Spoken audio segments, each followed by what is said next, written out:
ఈరోజు టాపిక్ ఏంటి అంటే పిల్లల పెళ్ళిళ్ళు చేయటం వల్ల ఎన్ని అనర్థాలు జరుగుతున్నాయో మనం ఈ మధ్యకాలంలో చూస్తున్నాం. అంటే పెద్దవాళ్ళ తప్ప పిల్లలు తప్ప అని మనం ఆలోచించే లోపలే మొత్తం అంతా పరిస్థితులు తేడా వచ్చేస్తాయి. ఇలా చెప్పుకుంటూ పోతుంటే పిల్లల పెళ్ళిళ్ళ విషయంలో చాలా రకాలుగా పేరెంట్స్ వైపు నుంచి తప్పు, పిల్లలకు అవగాహన లేకుండా తప్పు, అటైపు పెద్ద మనుషులు తప్పు, ఇటైపు అబ్బాయి పేరెంట్స్ తప్పు, ఇలా కనిపిస్తూ ఉంటున్నాయి మనకి. ముఖ్యంగా చెప్పేది ఏంటంటే బెంగళూరుకు సంబంధించి ఒక సంబంధం అనమాట. 50 లక్షల రూపాయలు కట్నం ఇచ్చి ధూమ్ధామ్గా ఆడపిల్ల పెళ్లి చేశారు. చేసిన తర్వాత ఆ అబ్బాయికి దగ్గర దగ్గర ఈ అమ్మాయికి 13 సంవత్సరాల తేడాతో పెళ్లి చేశారు ఈ రోజుల్లో. అమ్మాయి చెప్పిందిట, ఇంత ఏజ్ తేడా అతనితో ఇచ్చి నాకు పెళ్లి చేయాల్సిన అవసరం ఏంటి నాన్న, వద్దు నాకు ఈ సంబంధం ఇష్టం లేదు అంటే ఆ అమ్మాయి మేనత్త పెద్దమ్మ కలిసి బలవంతం చేసి ఈ అమ్మాయి ఎవరినో లవ్ చేస్తే అతనితో ఏమన్నా పారిపోతుందేమో అనే భయం కొద్దీ వాళ్ళు ఈ సంబంధాన్ని కుదిర్చి మరీ పెళ్లి చేసేసారు. కానీ అక్కడ జరిగింది ఏంటి అంటే అమ్మాయి ప్రేమించిన వాడు వీళ్ళు డబ్బు ఉన్న వాళ్ళే, ఆడపిల్ల వాళ్ళు పోనీ సరి చేసుకుని పిల్ల ఇంట్లోంచి పారిపోతుందని పరువు పోతుందని ఆలోచించిన వాళ్ళు రేపొద్దున ఇది అత్తగారి ఇంట్లో తెలిసిన తర్వాత అక్కడైనా అమ్మాయికి కుటుంబంలో ఇబ్బందులు వస్తాయి, అప్పుడైనా పరువు పోతుంది, మనకి ఎలా చేసుకుందాం పరిష్కారం అని చెప్పి పెద్దవాళ్ళు ఎవరు ఆలోచించట్లేదు. ముందు పెళ్లి చేస్తే అక్కడితో అయిపోతుంది మన బాధ్యత అనుకున్నారు. అమ్మాయి తర్వాత సూసైడ్ చేసుకున్నా, చనిపోయినా, లేకపోతే అక్కడ అత్తగారి ఇంట్లో ఏదైనా గొడవలైనా తెలిసినా ఇబ్బంది పడతామనేది ఈ పేరెంట్స్ ఆలోచించట్లేదు. ముందు ఇంట్లోంచి ఆడపిల్లని మన కన్యాదానం చేసి ఆ పాడిని బయటకు వదిలేస్తే మనకి సంబంధం లేదు. అప్పుడు అది ఏదైనా చావని, పరువు పోని, ఇంకోటి ఏదైనా జరగని మనకు అనవసరం. అది అత్తగారి ఇంట్లో ఎలా ఉన్నా సరే కుటుంబ పరువు అనేది పోకూడదు అని చెప్పి ఆలోచించి పెద్దమ్మ మేనత్త బలవంతం చేసి 13 ఏళ్ల పెద్దతనికి ఇచ్చి పెళ్లి చేశారు. పేర్లు ఎందుకు చెప్పట్లేదు అంటే మనకి కొన్ని వీడియోలు చేసేటప్పుడు పేర్లు చెప్పడానికి వీలు ఉంటుంది, కొన్ని వీడియోలు పేర్లు చెప్పడానికి వీలుగా ఉండదు. ఎందుకంటే కుటుంబంలో జరిగిన పరిస్థితులు అలాగున్నాయి. పెళ్లి చేసిన తర్వాత చక్కగా ఇద్దరు కలిసి శ్రీలంక హనీమూన్కి వెళ్ళారు. అబ్బాయి అమ్మాయి చక్కగా చూడముచ్చటగా ఉంది అమ్మాయి. ఈ ఏజ్డ్గా ఉన్న అతను కనిపిస్తూనే ఉంటాడుగా, మంచిగా ఫ్యామిలీలో సెటిల్ అయ్యి బాగా డబ్బు ఉన్న తర్వాత మంచి అమ్మాయిని చూసి పెళ్లి చేసుకోవాలని అతను ఆశపడ్డాడు. దాంట్లో తప్పే ఉందండి పాపం.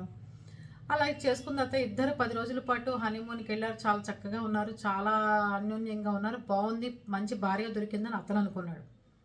హనీమూన్లో ఉండంగానే అతనికి ఈ అమ్మాయికి వేరే అతను లవర్ ఉన్నాడు అని చెప్పి తెలిసింది. తెలియంగానే అతను ఊగిపోయాట. ఇంత సంవత్సరాల తర్వాత నేను వెయిట్ చేసి మంచి అమ్మాయి కావాలి అని ఎంబీఏ చేస్తున్నాను, నా బిజినెస్లకు పనికొస్తావు, అన్ని విధాలుగా మంచి సంబంధం అని నేను చూసి చేసుకున్నాను. ఎంతోమంది సంబంధాలు వచ్చినా కూడా నేను చేసుకోలేదు ఇప్పటిదాకా.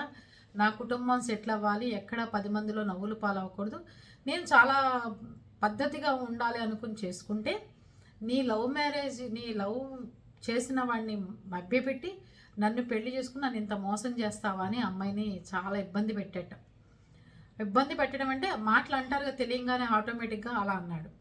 అన్న తర్వాత ఇంకా ఉండాల్సిన హనీమూన్ టైము ముగించేసుకుని గబగబా ఇంటికి వచ్చేసి అక్కడి నుంచి అతను అమ్మ నాన్నకి అందరికీ చెప్పేసట అమ్మాయి ముందు, మనం మోసపోయాం నాన్న, మోసపోయాం అమ్మ, ఈ అమ్మాయి ఆల్రెడీ ఎవరినో లవ్ చేసిందిట, మనకి ఈ విషయం తెలిసింది అని చెప్పి స్టార్ట్ చేసి గొడవ పెట్టుకోవడం మొదలుపెట్టాడు. గొడవ అంటే ఇంత మోసం చేస్తారని అతని కుటుంబ సభ్యులను కూడా అడిగారు. ఆ అమ్మాయి కుటుంబ సభ్యులను కూడా ఈ అబ్బాయి కుటుంబ సభ్యులు తీరు ఎవరింటికి వాళ్ళు వచ్చేసారు. పెళ్ళైపోయింది, హనీమూన్ అయిపోయింది, మధ్యలో విరమించుకుని వచ్చేసారు. వచ్చిన తర్వాత ఆ అమ్మాయి పుట్టింటికి వెళ్ళిపోయింది. పుట్టింటికి వెళ్ళి పెద్ద తగాదా పెట్టుకుంది. ఇప్పుడు బాగుందా మీకు, చెప్పాను నేను ఎప్పుడప్పుడు తెలిస్తే గొడవలు అవుతే నా జీవితం నాశనం అవుతుందని చెప్పానా, నేను పెళ్లి చేసుకున్న దగ్గర నుంచి అతనితోనే ఉండాలి, అతనితోనే బాగుండాలి, నాకు పాతవి ఏమున్నా సరే నేను మర్చిపోవాలి, నీతోనే ఉండాలనుకున్న భార్యగా అని అతను నేను ఎంత చెప్పాలని ప్రయత్నం చేసినా అతను నా చేత ఆ మాట చెప్పనివ్వకుండా తన ఇష్టారాజ్యంగా నన్ను అవమానపరిచే విధంగా మాట్లాడాడు. అందుకని నాకు మనసు ఇదైపోయింది, ముక్కలైపోయింది, అది ఇదని చెప్పి ఆ పిల్ల ఇంటికి వచ్చి చాలా గొడవ చేస్తుంటే బెంగళూరులో వాళ్ళ మదర్ వాళ్ళ ఇంటికి వచ్చి. దాని తర్వాత పెళ్లి కొడుకేమో మన ఇంత మోసం చేస్తారని పెద్ద మనుషుల్ని మధ్యవర్తుల్ని వాళ్ళు అరిచారట, ఇలాంటి సంబంధం తెచ్చి మాకు అంటగడతారని. ఇది జరుగుతుండగానే ఈ అమ్మాయి ఏం చేసింది, నేను అత్తగారింటి దాకా వెళ్ళొస్తానని చెప్పి పుట్టింట్లో చెప్పి అత్తగారింటికి వెళ్ళింది. వెళ్ళి వాళ్ళ ఇంటికి వెళ్తూనే బెడ్రూమ్లోకో ఎక్కడికో వెళ్ళి ఊరేసుకుంది, అత్తగారింట్లో ఊరేసుకుంది ఈ అమ్మాయి. ఇంకేముంది, బయట అందరికీ తెలిసింది. అత్తగారి ఇంట్లో పెళ్ళైన 10 రోజులకి 13వ తారీఖు మ్యారేజ్ అయింది, డిసెంబర్ 13, 25 కల్లా మొత్తం అందరూ ముగించేశారు చావులతో. అత్తగారింట్లో గొడవ జరిగి అత్తగారింట్లోకి వచ్చి అత్తగారింట్లో ఊరేసుకోగానే పుట్టింటి వాళ్ళు మా అమ్మాయి అక్కడికి వెళ్తే వీళ్ళు గొడవ చేశారు, ఇబ్బంది పెట్టారు, మా అమ్మాయి అందుకే చచ్చిపోయింది, ఆత్మహత్య చేసుకుంది, అది ఇదని చెప్పి వాళ్ళ ఇంటి మీదకి వచ్చి ఇళ్ల మీద దాడులు చేసి గొడవ చేస్తే పోలీసులు ప్రొటెక్షన్ ఇచ్చి అలా ఏం లేదు మేము ఇద్దరం కలిసి మాట్లాడతాం చేస్తామంటే వీళ్ళు లోపల హైదరాబాద్కి పారిపోయారు. ఆ అబ్బాయి అమ్మ నాన్న, ఆ అబ్బాయి తమ్ముడు పెళ్లి చేసుకున్న పాపానికి పారిపోవాల్సి వచ్చింది. సరే పారిపోయిన తర్వాత అక్కడ కూడా ఉండటం ఇష్టం లేక నాగపూర్కి వచ్చారట. మళ్ళీ నాగపూర్కి వచ్చిన తర్వాత 2 రూములు తీసుకున్నారు హోటల్లో. ఆ అబ్బాయి తమ్ముడికి ఎక్కడో డౌట్ కొడుతుంది, వీడు భయస్తుడు, పోలీసులు అంటే వీడికి భయం, పోలీసులు టార్చర్ పెడతారా, మన వదిలిపెట్టరు ఈ కేసులో, అది పోయి వాళ్ళ ఇంట్లో ఏమైనా చేసుకోవాలి, వచ్చి మన ఇంట్లో చేసుకుంది ఎందుకని చెప్పి చాలా అప్సెట్ అయ్యట పెళ్లి కొడుకు. ఇదేం కర్మ, ఇన్నాళ్ళు వెయిట్ చేసి నేను ఇట్లాగా చేసుకునేది మ్యారేజీ, ఎంత గొప్పగా అనుకున్నా నేను, మన పరువు అంతా పోయింది అని చెప్పి అనుకున్నట్టు. అప్పుడు ఆ అబ్బాయి అట్లా అనుకుంటుండగానే టిఫిన్ తెస్తారా అన్నయ్య నీకు, ఇక్కడే ఉండని చెప్పి అన్నదమ్ములు ఇద్దరు ఒక రూము, అమ్మ నాన్న ఒక రూమ్లో ఉన్నారు. అన్నయ్యను వదిలిపెట్టడం ఇష్టం లేక తమ్ముడు పాపం చాలాసేపు అతనితో ఉండి టిఫిన్ తీసుకొస్తా పార్సిల్ వచ్చింది కిందకి వెళ్ళి అని చెప్పి పైకి వచ్చే లోపల తలుపు బోల్ట్ పెట్టి తీయట్లేదుట.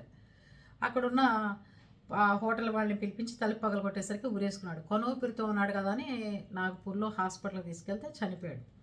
ఈ అబ్బాయి ఉన్నవాడు ఉండక వెంటనే అమ్మకు ఫోన్ చేసి చెప్పాట, అమ్మ ఇట్లా అన్నయ్య ఊరేసుకున్నాడు చనిపోయాడు, నేను ఇట్లా హాస్పిటల్కి తీసుకొస్తే చనిపోయాడని చెప్పారమ్మా అనగానే ఆవిడ ఇంకా గాబరా పడిపోయి పెళ్లి చేస్తే లక్షణంగా ఇలా అవుతారా పిల్లలు, ఇలా జరిగిందని చెప్పి ఆవిడ కూడా ఊరేసుకోవడానికి ప్రయత్నం చేసింది. ఆ అబ్బాయికి తమ్ముడికి కూడా ఎక్కడో డౌట్ కొట్టింది, అరే అమ్మకి చెప్పాను ఈ వయసులో ఆవిడ ఒక్కతే ఇంట్లో రూమ్లో ఉంది అని వెంటనే హోటల్ వాళ్ళకి ఫోన్ చేసి చూడండి మా అమ్మని తీసుకొచ్చి కింద అట్టు పెట్టుకోండి ప్లీజ్, మీకు దండం పెడతాను, మదర్ ఒక్కరే పైన ఉన్నారు, బ్రదర్ ఇలా అయిపోయాడు, ఇలా తీసుకొచ్చాను అది ఇది అనగానే మేము చూసుకుంటాం సార్ అని పైకి వెళ్ళేసరికి అప్పటికే తలుపులు గడియ పెట్టున్నాయి.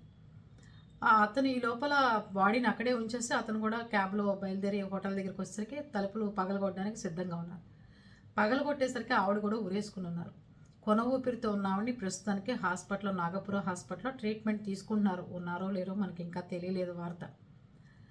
ఒక పెళ్ళి 13వ తారీఖు నుంచి 25వ తారీఖు లోపల 2 చావులు, ఒకళ్ళు సీరియస్ కండిషన్లో ఉన్నారు, పోలీసులు కేసులు గొడవలు. ఇదంతా తప్పు ఎవరిది? ప్రేమించి పెళ్లి చేసుకుందాం అనుకున్న అమ్మాయిదా? ఆ ప్రేమించిందని తెలిసి కూడా మభ్యపెట్టి మేనత్త పెద్దమ్మ తండ్రి బలవంతంగా అబ్బాయికి ఇచ్చి కట్టపెట్టడమా? తెలిసిన తర్వాత కూడా అమ్మాయిని అంటం తప్పంటారా? ఇవన్నీ తెలిసిన తర్వాత పోలీస్ స్టేషన్లో కేసులు ఎదుర్కోవాలి కానీ పిరికి వాళ్ళలాగా పారిపోవడం కరెక్ట్ అంటారా? పారిపోయిన తర్వాత కూడా పోలీసులు పట్టుకోకుండా ఉంటారా? పోనీ ఏదున్నా సరే కోర్టులో పోలీస్ స్టేషన్లో ఉన్నాయి, మనం ఎదుర్కోగలమని ధైర్యం లేకుండా ఆత్మహత్య చేసుకోవడం కరెక్ట్ అంటారా? ఇవన్నీ ప్రేమలు పెళ్ళిళ్ళు ఈ రోజుల్లో ఏదైనా మాట అనగానే సూసైడ్ చేసుకోవడం కామన్ అయిపోయింది. మీ అందరి బాధ్యత ఏంటి అంటే అవతల వాళ్ళు ఏం తప్పు చేశారు, ఏ తప్పు చేయకూడదు, ఎలా ఉండాలి అనేది కామెంట్ రూపంలో చెప్పండి. మీరు ఆత్మహత్య చేసుకోవడం తప్పమ్మా, ఇలా తను ఏమంటారు పిరికితనంగా ఉండి పారిపోవడం కరెక్ట్ కాదనో, లేదంటే అమ్మాయిని ప్రేమించిన అమ్మాయిని క్వశ్చన్ చేయడం తప్పనో కరెక్టనో కామెంట్ రూపంలో చెప్తే ప్రతి ఒక్కళ్ళు అది చదువుకుని ఇలా ఉండొచ్చు అలా ఉండకూడదు అని చెప్పి నేర్చుకుంటారు. వీడియో చూసేదానికంటే కూడా వీడియో కింద కామెంట్సే ప్రతి ఒక్కళ్ళు చదువుతున్నారని ప్రతి ఒక్కళ్ళు గుర్తుపెట్టుకోండి. అది మన ఫాలోవర్స్కి చాలా చాకచక్యంగా చేయగల పని. ఎందుకంటే ఎంతో బాధాకరమైన విషయం అండి. ఆడపిల్లలు పెళ్ళిళ్ళు చేయాలన్నా మగపిల్లలు పెళ్ళిళ్ళు చేయాలన్నా ఈ రోజుల్లో చాలా ఇబ్బందికరమైన పరిస్థితులు వస్తున్నాయి. అందుకని మనం అందరం సమాజంలో ఎంతోమందిని మార్చకపోయినా మన కామెంట్ల ద్వారా మన వీడియో ద్వారా కొంతమందికైనా ధైర్యం కల్పించవచ్చు. నేను చెప్పేది ఏంటి అంటే ఆ అమ్మాయి ఒకవేళ తప్పు చేసినా ఓర్పు పట్టండి, ఏం జరిగిందో ఏంటో అనుకోండి. ఒక చిన్న మాట నోట్లోంచి వదిలేస్తే అవతల వాళ్ళు తీసుకోగల అంటే తప్పు ఎంత చేసినా ఎదుటివాడు నోరెత్తి మాట్లాడితే అవతల వాడు భరించలేకపోతున్నారు, సహించలేకపోతున్నారు. ఈ రోజుల్లో తప్పు ఎంత పెద్దదైనా చేయనివ్వండి, కానీ నువ్వు తప్పు చేసావు, నువ్వు ఇలా చేయకుండా ఉండాలి కదా, మా ఫ్యామిలీ పరువు తీసావు అని చెప్పి ఏ మాట మాట్లాడినా అవతల వాళ్ళు తీసుకోవట్లేదు, సూసైడ్ దాకా వెళ్ళిపోతున్నారు. అక్కడి నుంచి మీ జీవితం, మీ ఫ్యామిలీ జీవితం, మీ అందరి జీవితం మొత్తం నాశనం అయిపోతుంది. అందుకని 1, 2, 3 సార్లు ఆలోచించుకోండి.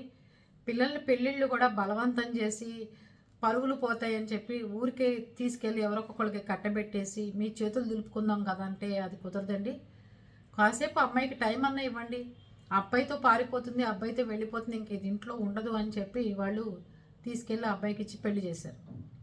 చేసిన తర్వాత పాపం వాడితోనే ఉండాలి. చేసిన దగ్గర నుంచి అతనే నా మొగుడు, ఇంకా నేను ఇంకా నాకు పాత జ్ఞాపకాలన్నీ వదిలేద్దామని చెప్పి అమ్మాయి అనుకుంది పాపం. కానీ నన్ను మోసం చేసి పెళ్లి చేసుకున్నామని అతను అనుకున్నాడు.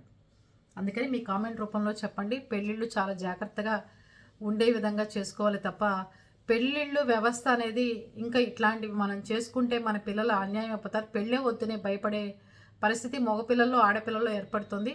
అది మనం తొలగించాలి. వాళ్ళ భయాలను తొలగించి చక్కగా వాళ్ళని కలిపే విధంగా ఏర్పాటు చేద్దాం. ఓకేనా?